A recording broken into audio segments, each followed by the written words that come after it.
Good morning from my second morning in Pai, my second day in Pai.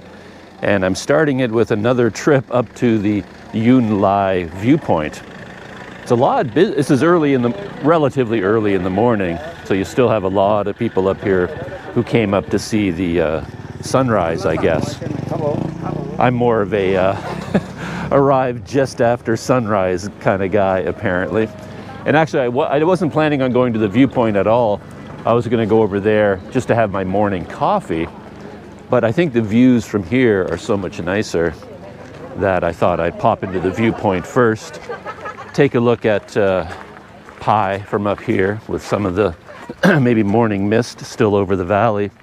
And then maybe I'll have coffee here or go over to that other coffee shop. But yeah, it's a lot busier right now. And I'd heard about these pickup trucks that drive people up and down from the village down below, because they say that normal cars don't have the horsepower to make it up that steep road. So you're expected to park down there and come up on these pickup trucks. And I didn't see that the other day, but I'm seeing that now. And yeah, a lot of these people have come up on these pickup trucks.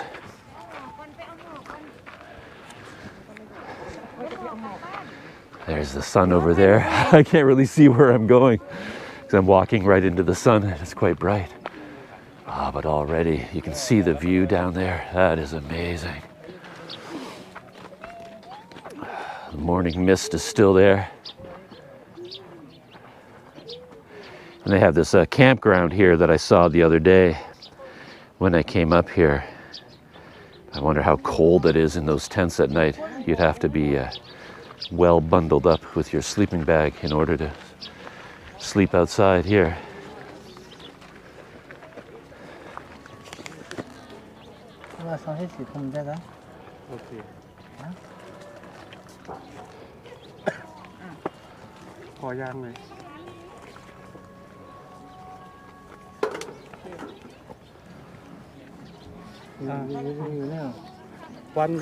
One? Yep. Oh.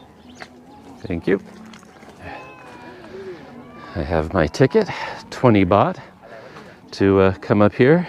You just get this ticket right at the entrance here. There's a man sitting under this tree with all the corn that I saw yesterday. Love this corn. But once again, we're not here for the corn. We are here for the views. Look at that. Stunning. Really, that really is a beautiful view. Pai so far has been full of surprises for me, and this is one of them. I really didn't know that it looked this nice, or that there was such a convenient lookout point. It might have a lot to do with this town's enduring popularity, just the fact that it has this lookout point. Look at all the people over there. Yeah, let's wander up to the main area. It's 8:30 in the morning, by the way, in case you're wondering when might be the best time to come up here in the morning. This is the setting and the view as of 8:30 in the morning. As I said, I think most people try to get up here right in time to watch the sun rise. Did I say sunset earlier? I think I did. But yeah, maybe I'm not thinking that straight yet this morning. But I think a lot of people try to come up here for sunrise. And it would be very cold at that time, this time of year. So you'd have to dress properly for that. But it looks like even showing up here at 8 or 8:30 is, you're still getting gorgeous views. Off in that direction, you can see the fog still in the folds of the valley. Just gorgeous. And the town of Pai itself is right there, right where my finger is pointing, at the base of that hill. That's Pai, just a few kilometers away. So coming up here, if you have your own scooter, is quite easy. And there's the selfie station.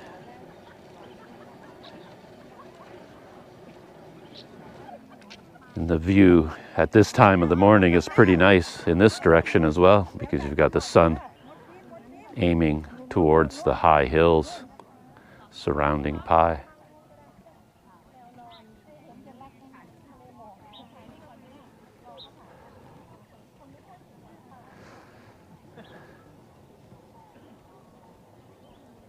One of my ideas for coming up here at this time of the morning was to get a cup of coffee, clearly, and to see the views. That was the main thing.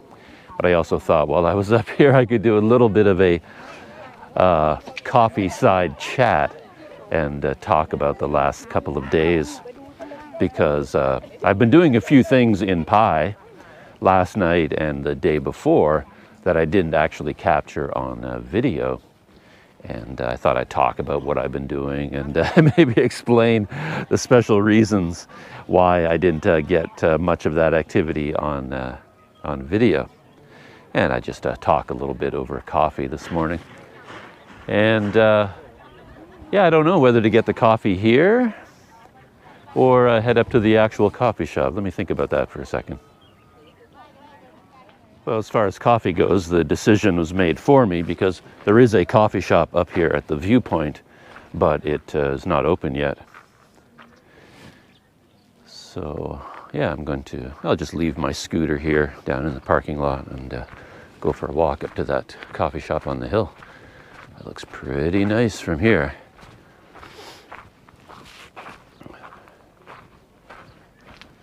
This coffee shop is developing the whole chunk of land in front of it as a really nice garden area. Got a lot of mounds over there, and I guess they're planting flowers and things. There's some more brave campers.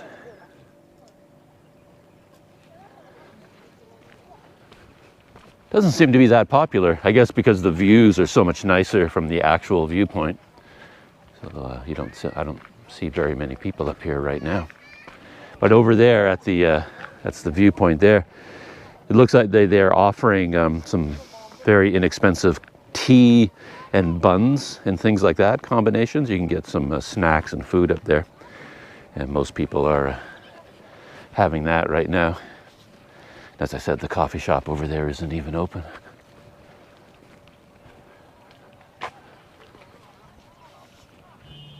As always, I have to do some reconnaissance first before I settle in. I'm always like that dog who has to go around in circles and around before he can finally decide where he's going to settle down and take his nap.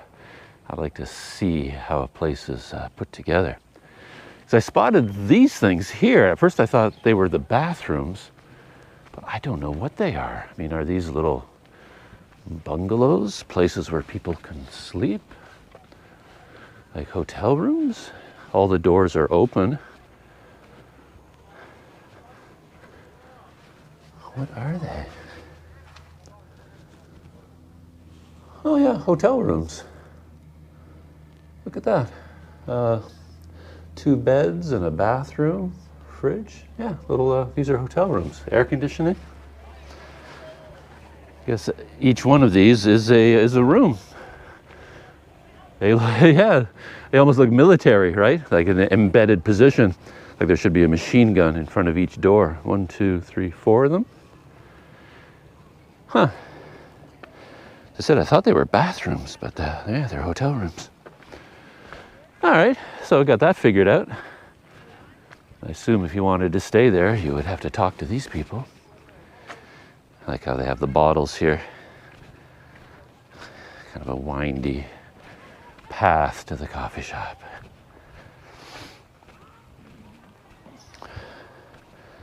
Chang beer bottles, all of them. Which is kind of appropriate, as I'll also explain in a minute.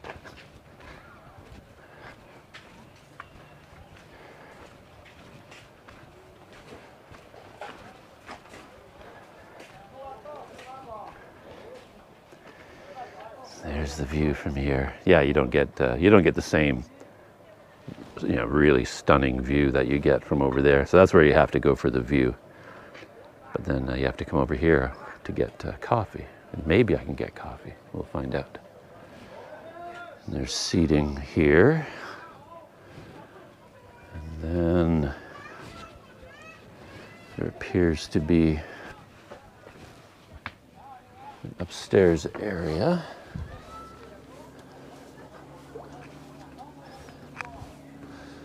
And just some, looks like you could have a meal up here. Oh, look at that. I have this netting. I guess you can come here for sunset. The sun would be setting behind us though, but I guess you still would get some nice light. They have all these pillows here. I guess you can just lie down on these nets if you trust them and get comfortable in all the pillows.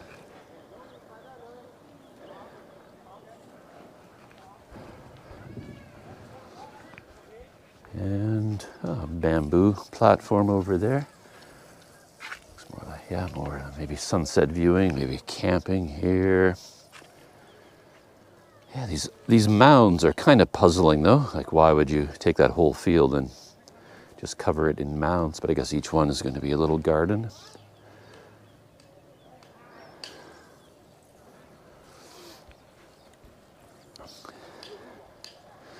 Oh, look at that, swimming pool.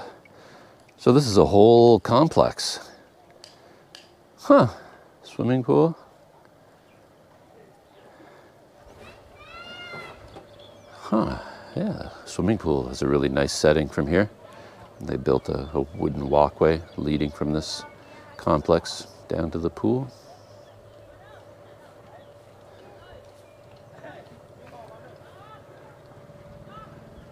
And this appears to kind of be open. Well, I have my coffee. Here it is. There, a hot latte, which unfortunately is quite a disappointment. It's lukewarm, doesn't really have a coffee flavor, and it's quite a small cup, to be honest. But hey, that's what they serve here. It's a hot latte, but more lukewarm latte. And I was sitting over there, that balcony that you can see off to the right, but there's some other people there and I didn't want to bother them. So I moved over here, which is actually kind of nice. There's a big bamboo platform here. Stretches quite a distance, and they have a bunch of pillows and things here. Here I am, the grand poobah, arrayed in his pillows in the morning with his hot latte. But at least it is still coffee, even if it isn't among the best that I've had. So to tell the story, maybe I'll go back a little bit, because I was in Mae Hong Son, and then I rode my scooter from Mae Hong Son up to a Chinese village called Ban Rak Thai, about 40 kilometers north of Mae Hong Son. I spent 2 nights there at this lake. Gorgeous place. It's one of the highlights of my trip so far, to be honest, the early morning setting.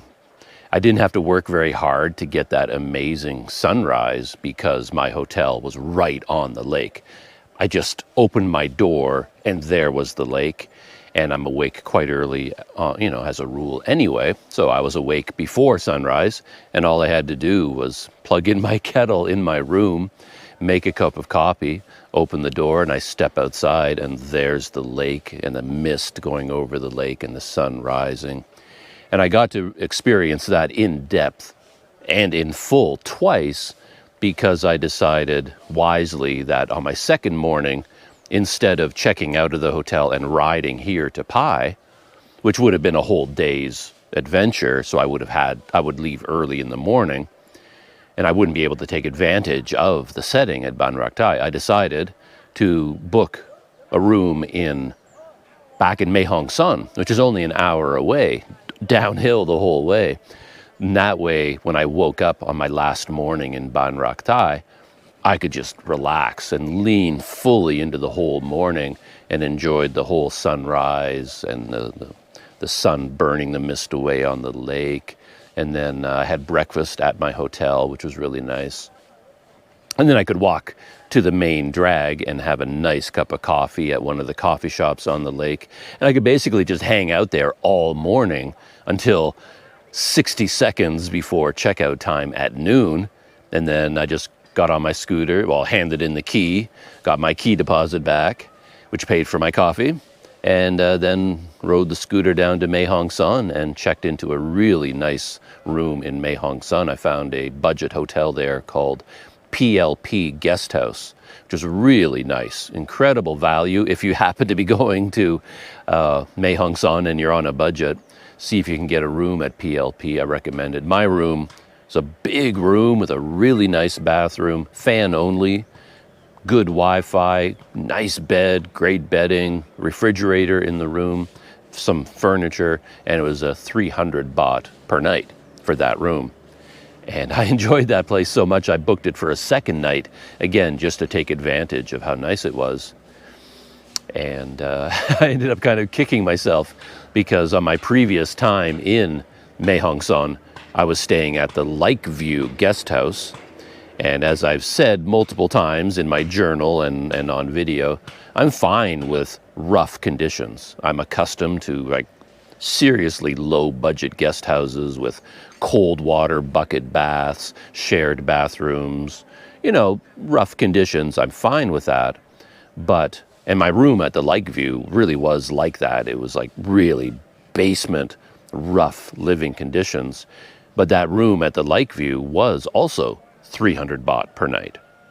I stayed in that room, thin walls. I could hear every single person around me in the whole guest house, people above me walking, you know, thump, thump, thump, thump. People in the next room snoring like crazy, noise everywhere. And there was no lake view anyway because the lake was empty. They drained the water. But I stayed there for a long time just because I didn't know about any other options. And all that time, I could have moved to the PLP just around the corner for the same price, you know, 300 baht. I tried to rearrange the GoPro so that it was aiming out over the amazing scenery that I'm looking at as I'm sitting here. I'll take a picture of it and you can see what it is I'm enjoying while you're stuck looking at me.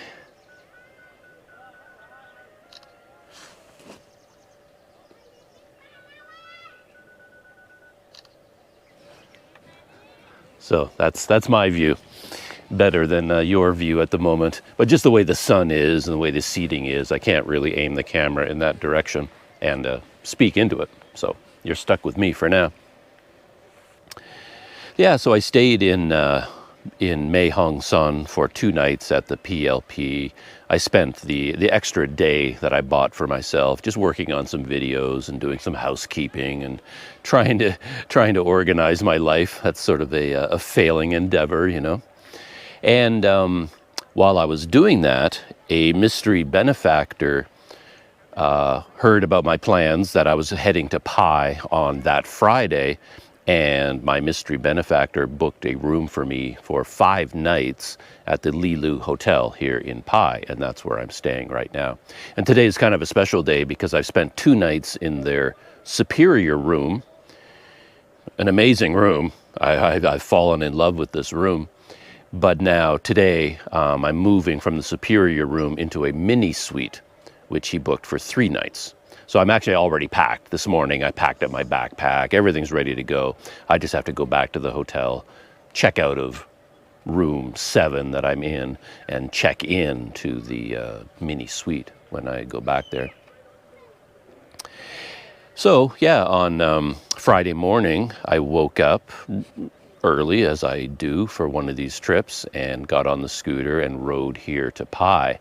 That was a pretty incredible day. I'm still trying to figure out the curves, though, where everywhere in Mae Hong Son and on the road between Mae Hong Son to Pai, you see signs talking about the 1,864 curves.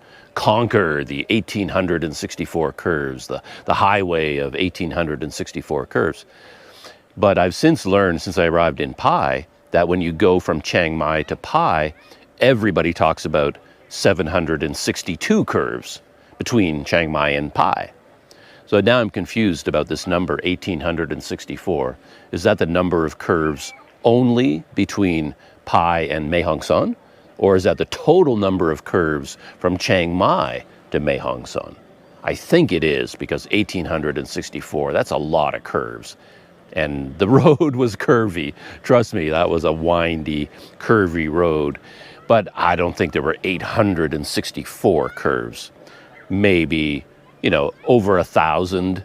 And then you add the 762 between here and Chiang Mai and get a total of 1864. That's my guess, but I haven't been able to figure that out. There wasn't a lot on the road, though, like in terms of going. You didn't really go through farming areas. You didn't go through a lot of towns or villages. You basically had mountains and hills and valleys and a bunch of scenic viewpoints. And that was kind of it. So it was kind of a driving day more than anything else. So I didn't really stop in a lot of places. I wasn't snacking. I wasn't stopping for coffee. I just drove from Mae Hong Son to Pai almost directly, just stopping at the scenic viewpoints. I could have stopped at caves. There are a whole bunch of amazing caves between Pai and Mae Hong Son, particularly around the Pang Mafa area. And I thought about staying in Pang Mafa for a couple of nights, when I was planning this trip. It just didn't work out that way, and I came here to Pai instead. And if I want to go to one of those caves, I can backtrack, make a day trip out of it, and go back to one of the more famous caves. But I could have stopped at the caves on the way here, and there was like a fish cave, apparently, where you can stop, and they have ponds there and you can feed the fish and you can do things like that. But I just didn't do any of that. I didn't have a day of snacking on the highway or events on the highway. I just rode all day long, and I played around with the GoPro again, where I set the GoPro up on, I attached it to road signs, and then I rode past the GoPro and filmed myself on the scooter, which I've been doing that a bit lately. I'm having a lot of fun with that. But then I'd have to stop, do a U-turn, come back, get the GoPro, do another U-turn, continue up the road, mount the GoPro again, ride back, do another U-turn, ride past the GoPro, and kind of leapfrog past the GoPro 7 or 8 times to capture a sequence of curves.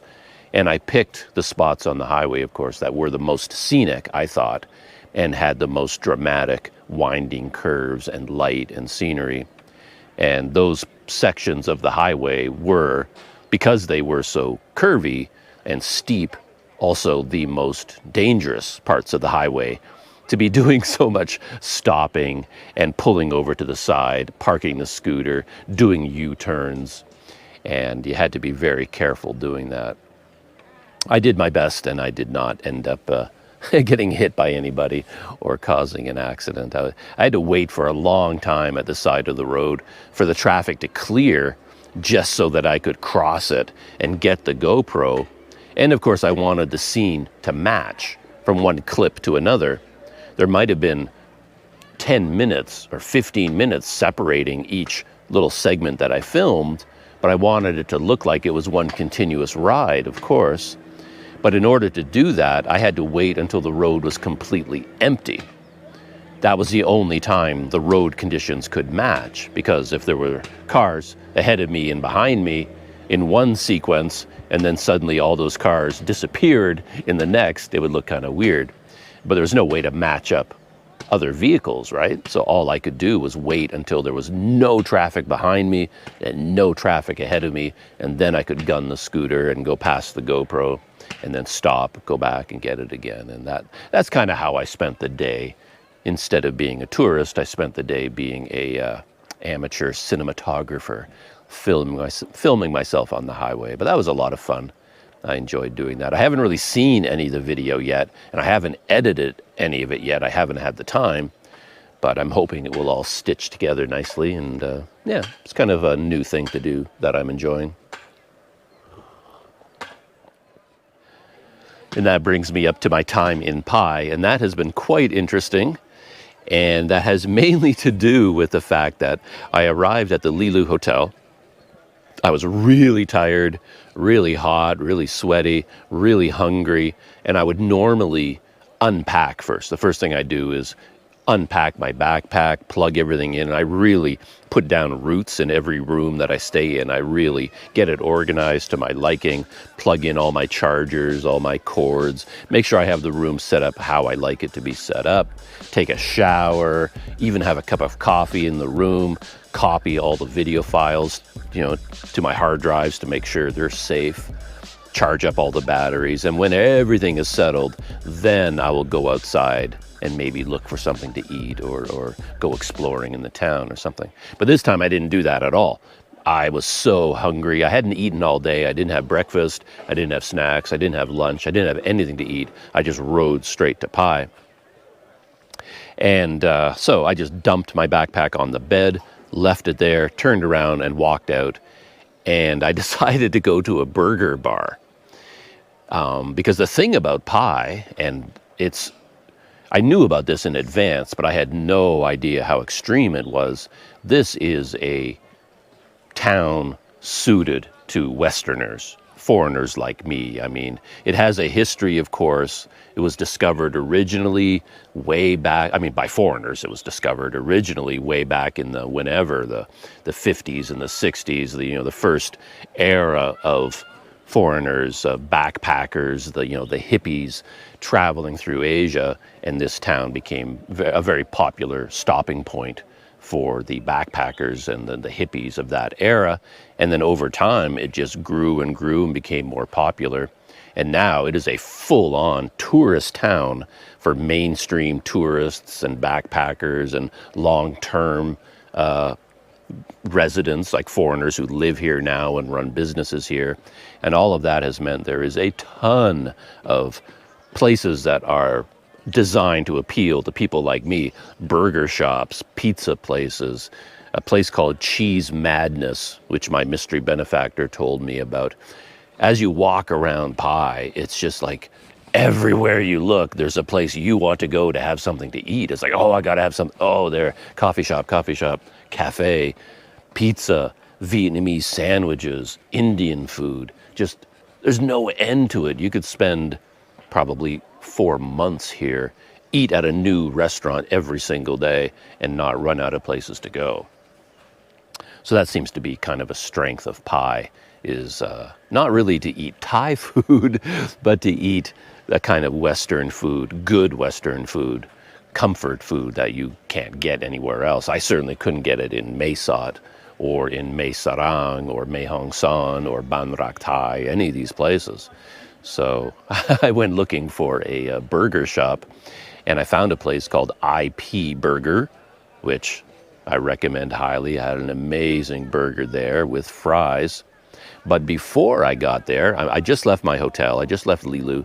I'm walking down the street, and a guy on a big scooter looked at me on the road, and he kind of waved at me and indicated he wanted to talk to me. So, I stopped, and then this guy on the scooter pulled over to the side of the road, pulled off his helmet, and that's when I met my companion for the last day and a half. I will call him Leon. And Leon is from Texas. He's from the United States. And he was in Chiang Mai. And he saw my post that I was coming to Pai. And there was an actual time, I'm going to Pai on Friday on this date, and I'll be staying at this hotel. And he's been watching my videos online for a while. And he thought, hey, that's a good chance to get on my scooter, go for a ride, go to Pai where he had never been, and maybe he can find me on the streets. He can track me down and meet meet the YouTuber Planet Doug. And as he told me the story, he had trouble finding the hotel where I was staying, the Lilu, because on Google Maps, Lilu Hotel does not have its name in English. It isn't listed in English. It just has some Thai name. And he's trying to find it, and he got directed to another hotel, and he wasn't sure he'd be able to find me or not. But then I'm walking down the street, and then he rides right past me, and is like, oh, there's Doug. So he pulled over, introduced himself, and that's Leon. And I talked him into going with me to the burger place. I've been forcing Leon to have all these Western dishes that perhaps, I don't know whether he wanted to have them or not. So I had a burger and 2 orders of fries, and Leon had a burger and fries, and we talked for a while. And it was quite an interesting experience for me for a couple of reasons. Spending this time with Leon has been really interesting for these, I guess mainly these 2 reasons. One is that I spend most of my time on my own. For quite a long time, I've been on my own, and I'm out of practice just being with other people. You know, it becomes a habit, I've realized. You spend long enough by yourself, you almost forget that there's another way to be, you know, another way to live, and you lose the habits of even being with other people. And, you know, just having a conversation and talking and, yeah, just being around other people is oddly enough sort of a unique experience for me. And Leon brings some very interesting qualities to the table as a companion because, as I said, he's American, but he has, through family connections, he can speak Thai. He doesn't read or write Thai, but he can actually speak Thai very well, as far as I can tell. He can speak to anyone on any topic and get all kinds of information. And to me, that's like a superpower. It transforms a place like Thailand. I wander around like a dummy with no clue what's going on ever. I can't talk to anybody. I can't get information. And that fact alone sets the tone for so much of my experiences. But then if you introduce the ability to just speak to people about the simplest things or the most complex things in Thai, completely changes everything. Changes how you behave, what you can do, what you know, how you feel. Yeah, it really makes a huge difference. Yeah, people with language abilities, they have no idea, you know, what a difference it makes, I think. So I spent some time with Leon that afternoon. Couldn't stay too long because, as I said, I was exhausted. Leon told me the next day, because I saw him the next day after I got a good night's sleep. And he was trying to be diplomatic about it, but he said, yeah, when I first saw you, Doug, you know, the first day, if I can compare you to like an energy bar or like energy level, I'm not quite sure how he put it, you know, you were like down here, you know, you were looking pretty rough. But he said, now today, after a good night's sleep, I'm back to normal again, you know. I'd been energized with my night's sleep. But yeah, I can only imagine. I felt like I was hanging on by a thread, because generally at night, I have no energy at all. I'm done at night. I have no energy. I'm a morning person through and through. And this was heading into the evening, late afternoon and evening of a day when I had ridden all the way from Mae Hong Son and had a pretty physically active day with all the GoPro moving, all the leapfrogging that I was talking about. It had been a challenging and tiring day. And so just hanging out and having a conversation over a burger and fries was a challenge for me. But we, anyway, I guess I started this story to explain why it is I don't have video of any of this. And that's one of the reasons why, because yesterday when I went to IP Burger, I wasn't there on my own, you know, shooting a video. I was with Leon, and I didn't shoot video of the time there. Plus, everywhere you go in Pai, there's music playing, because it is kind of a Western-oriented town. I went to Walking Street last night with Leon, which I'll talk about in a minute, and I don't know how I would even be able to film time on the Walking Street, because there's live music and commercial music everywhere, coming out of every bar, every restaurant, every cafe. There's either musicians playing live music, singing, guitars, drums, whatever, or they're playing loud music from speakers, you know, commercial music. So you can't take any video there. Or you have performers. There are a lot of street performers doing it for, you know, they have a tip box, and then they're playing music and they're performing dances from their ethnic group, wherever they're from. And of course, you can film that if you want, but you won't be able to play it on YouTube because it'll all get hit with copyright strikes. So all of Walking Street is just completely off limits. And IP Burger was off limits. Everywhere I went was off limits because there was just music playing everywhere.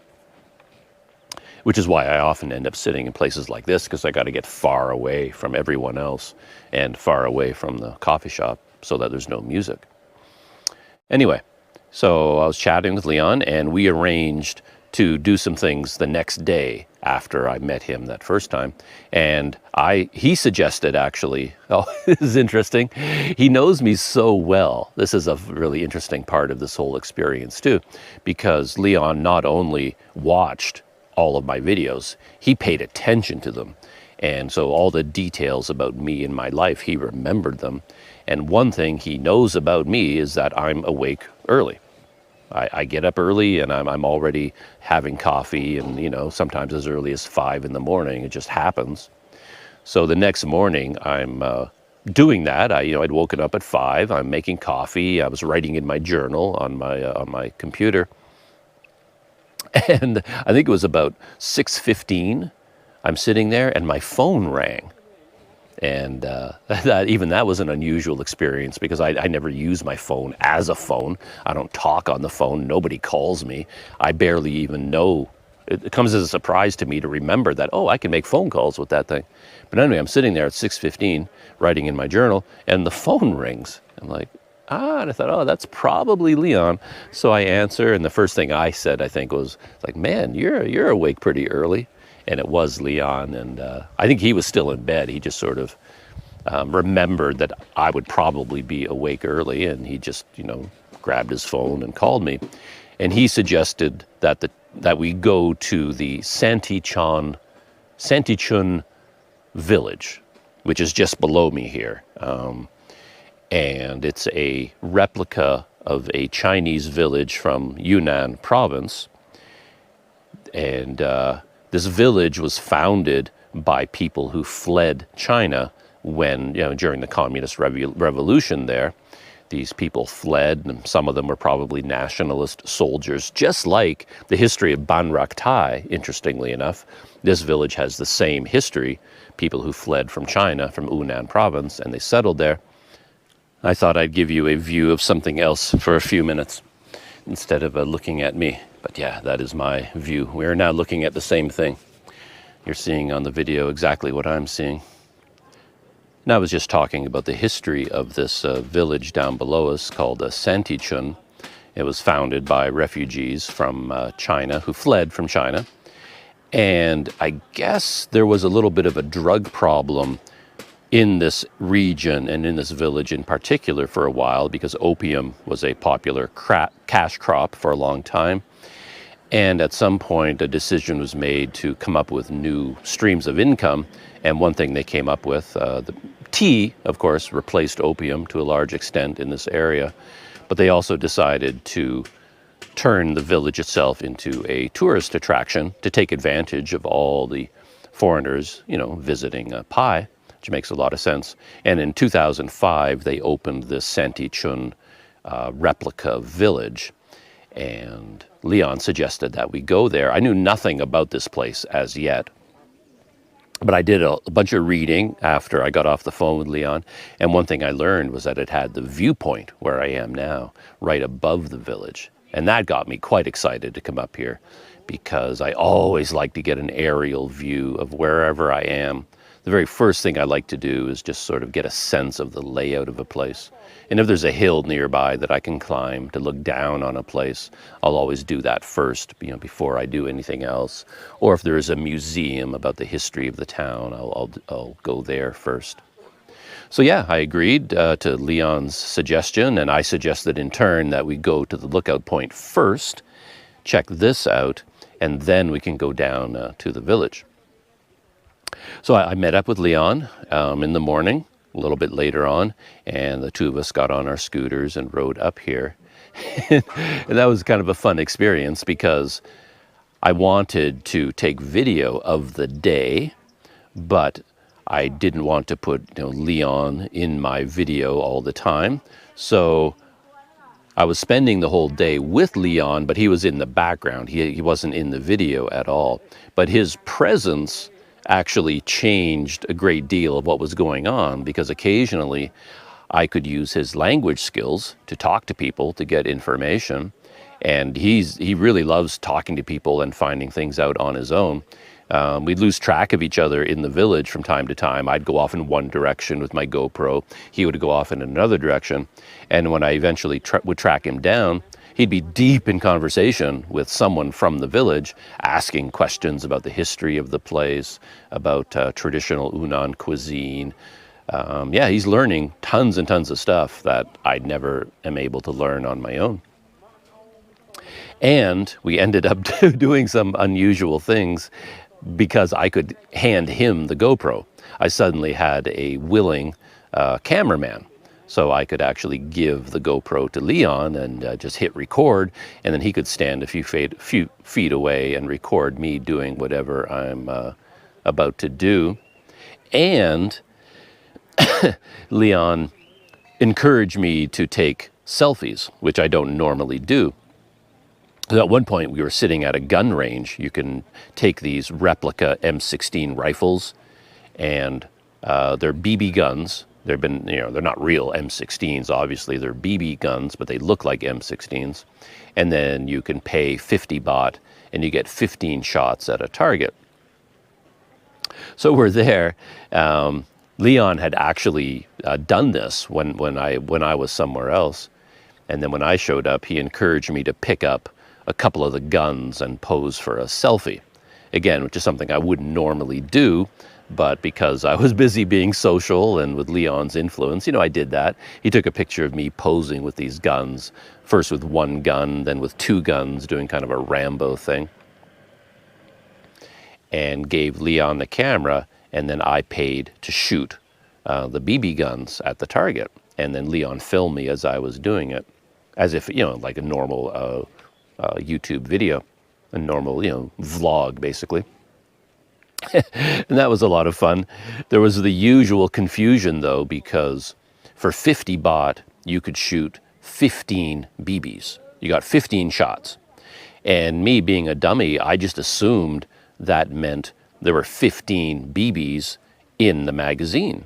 And then you could just shoot at the target until you run out, and then you're done. So I'm shooting and shooting and shooting and shooting, and I didn't count the shots. I didn't think I needed to. And then it felt after a while like, man, I think I've taken more than 15. I must have reached 15 by now. But, I still had BBs to shoot, so I kept shooting and shooting and shooting. And then Leon kind of looked at me because the woman came over and she was talking to him, and then he made a gesture to me like cutting your throat kind of thing, like stop. And I thought he meant stop talking, or I didn't know what he meant. So, he kept making this stop motion, and I didn't know what he was referring to. I thought he meant stop talking, so I just went back to shooting. And this happened several times, but it turns out, of course, that I had gone far above my 15 BB limit, and the woman was telling me, okay, you're done, stop shooting. And Leon was trying to tell me, okay, you're done, Planet Doug, stop shooting. But I had no idea what was going on. And he didn't want to speak because he didn't want to ruin the video, right? So we had this giant, massive confusion. And I think I ended up taking 30 shots or something like that when I only paid for 15.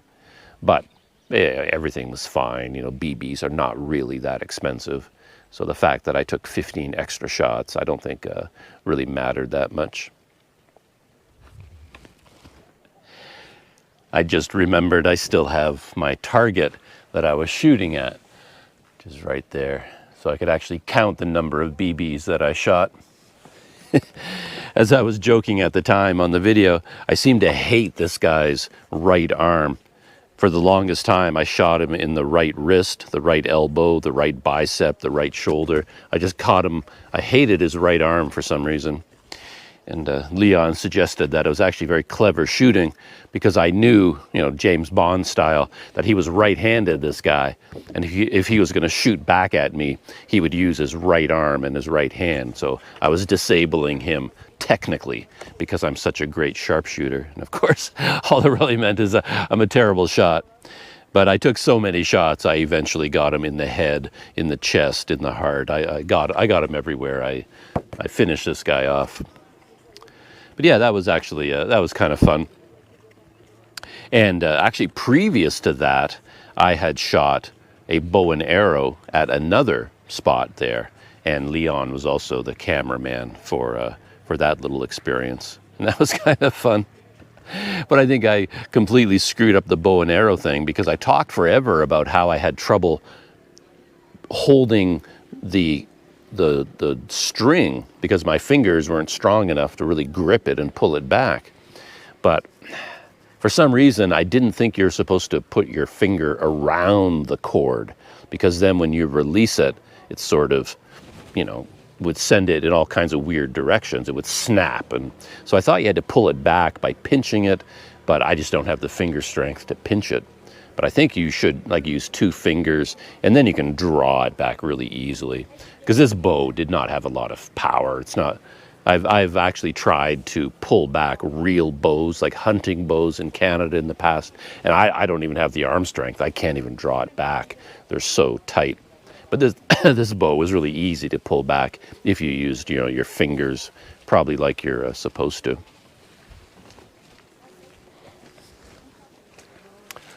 I've been here long enough that I decided to order another coffee. And this time I ordered a hot cappuccino. But it looks largely the same as the latte, I'm not sure. But I noticed that my latte actually had a lot of sweetener down at the bottom that I never stirred into it. So anyway, I'm stirring this one. Yeah, I can't stay here much longer because I have to get back down into town before checkout time at the hotel, at the Lilu. Check out of room 7 and check into my mini suite. But I still have some time to babble a little bit more. Enjoy my second cup of coffee. No, it doesn't. This one doesn't taste sweet at all.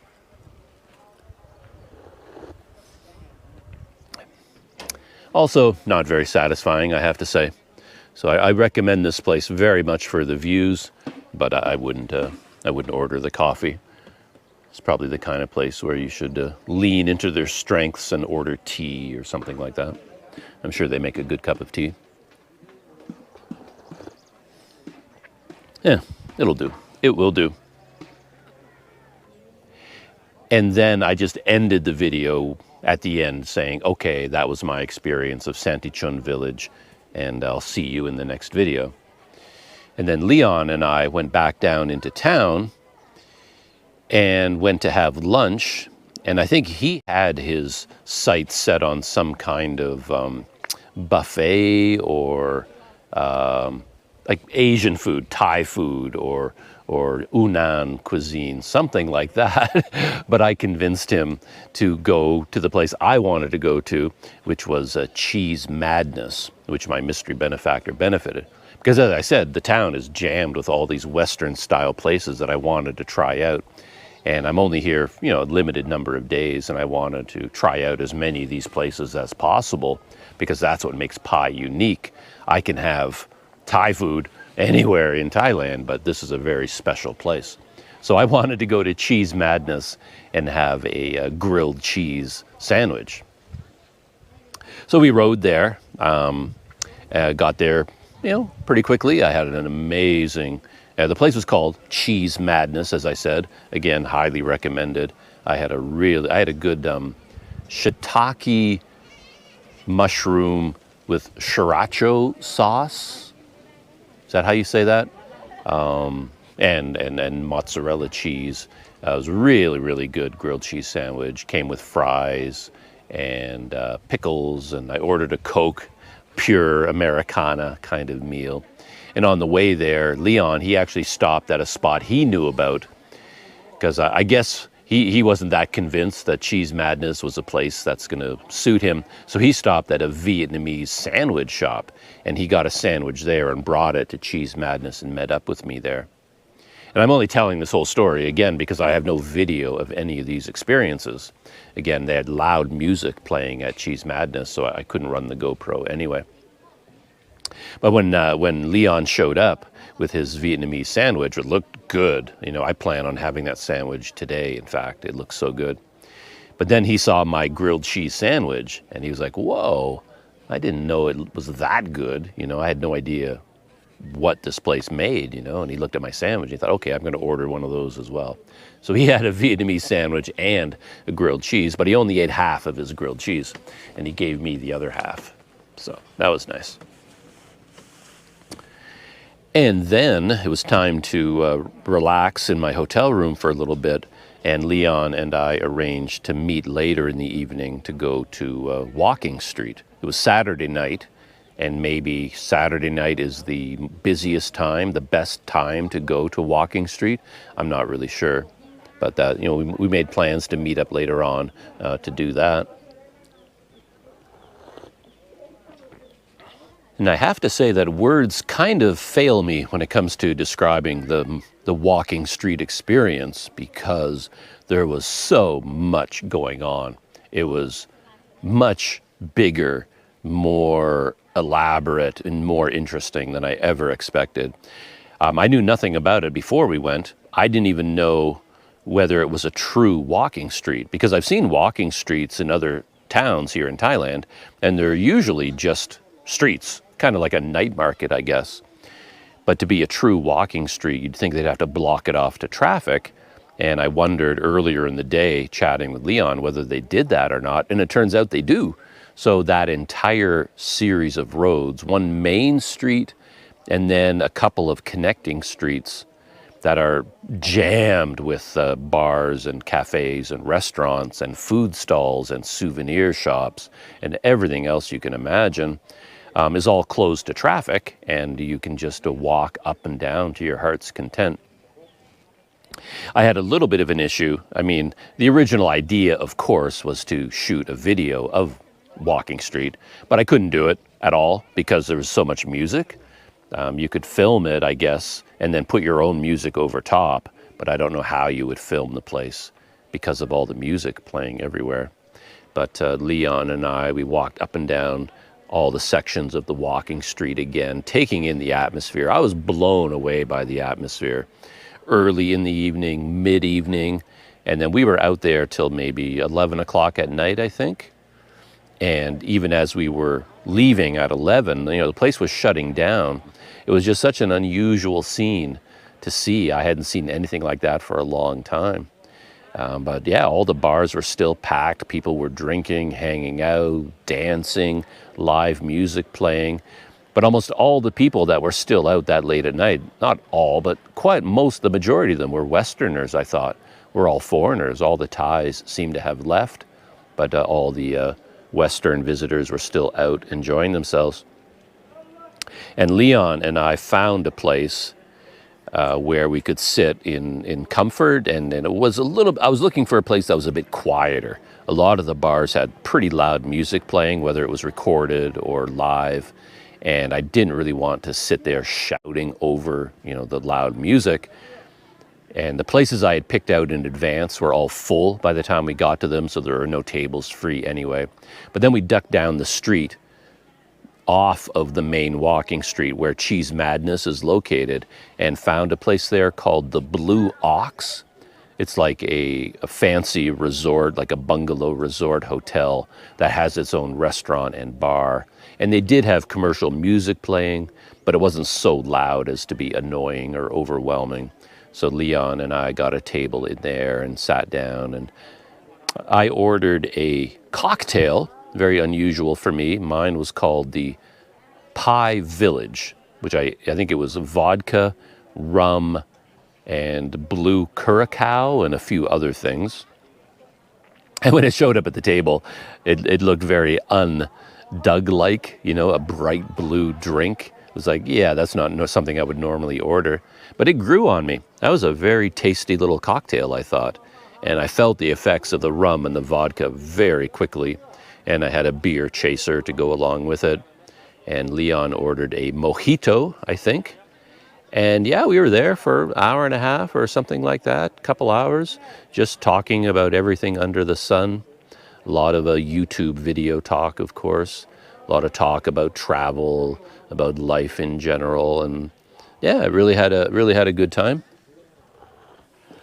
Who knows how long we would have stayed at the Blue Ox. I was feeling quite comfortable.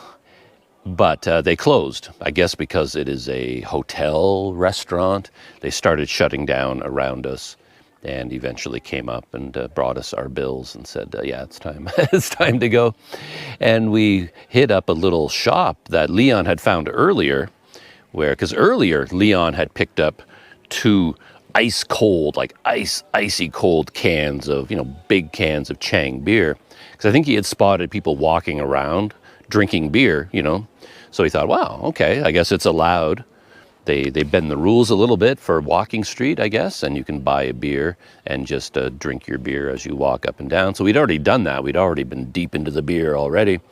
And then after we left the Blue Ox, we stopped at that same shop, and Leon picked up 2 more large cans of Chang beer. And then, we just went for a walk. The whole walking street, most of it had completely shut down by then. Everything was closing except for the bars, as I said, that were full of the Westerners. But yeah, we went for a walk there and then out into the streets of Pai, and it was just empty but beautiful. The streets were covered in lanterns. There are wires strung above all the streets filled with colorful, brightly lit lanterns. Maybe they're there all the time. Maybe they date from the Lantern Festival, which was, a few weeks ago. I don't know. But the streets were quiet and empty, and Leon and I just strolled along, sipping on our Chang beer, and ended up, just sitting at a table back at the Lilu Hotel, where I'm staying, and we chatted there for a while.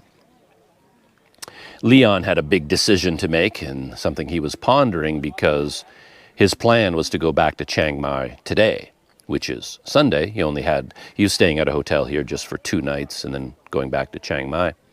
But he'd been hearing that all the Thai people will be heading back on Sunday as well. So this highway of 762 curves, or how many curves there are, was going to be really busy. So it may not be the safest day to go.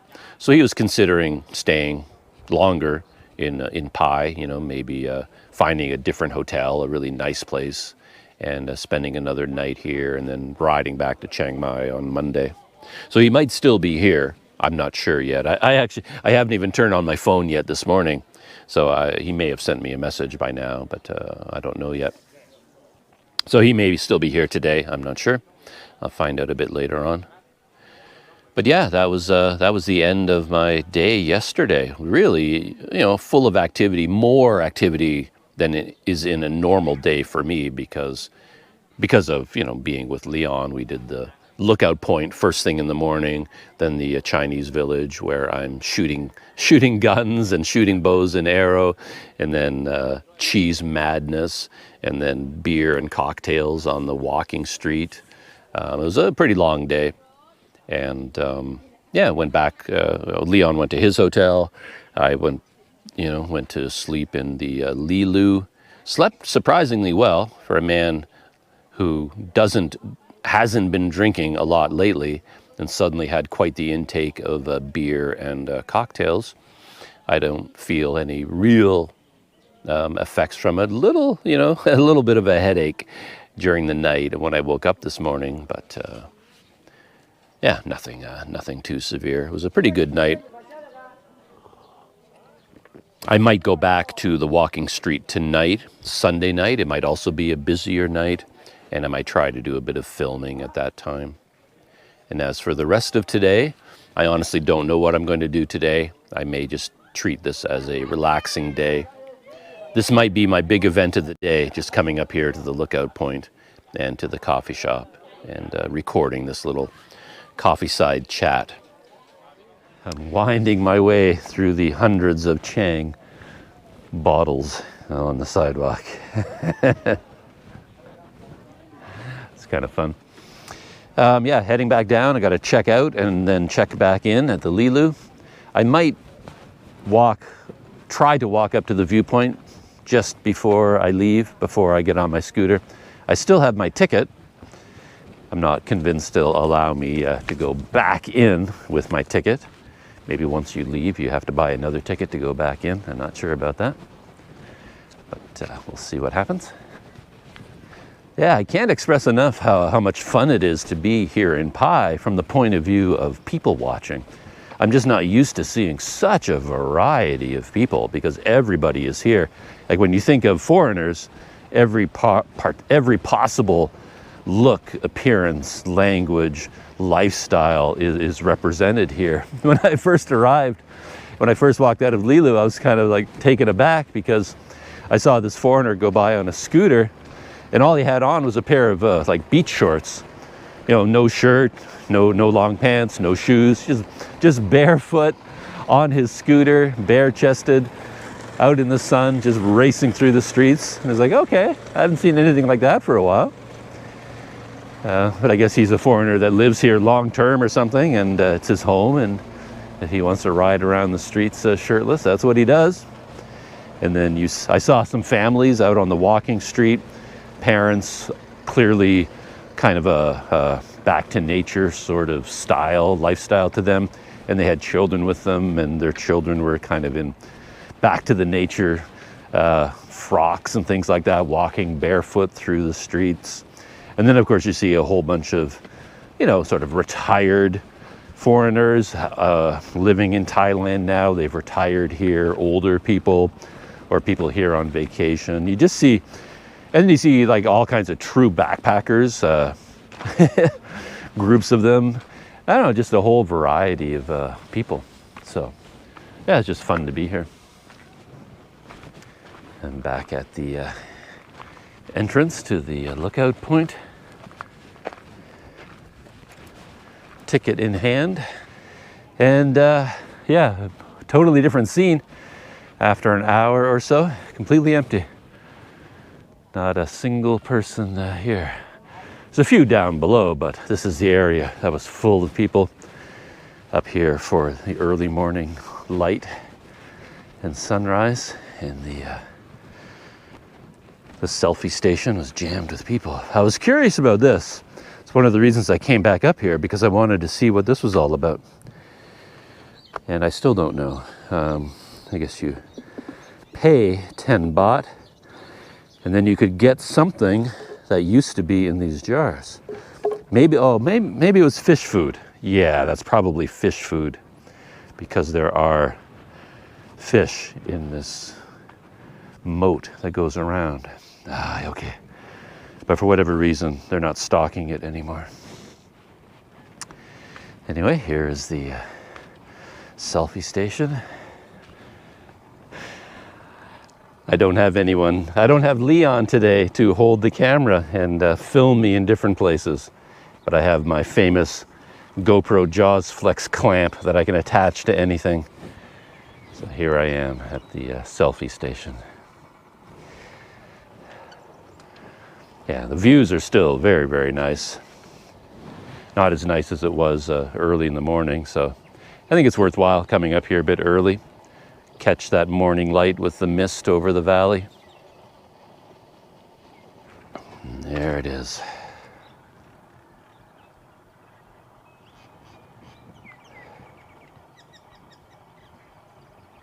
I think that is it for my morning coffee side chat. And as always, I'll see you in the next video.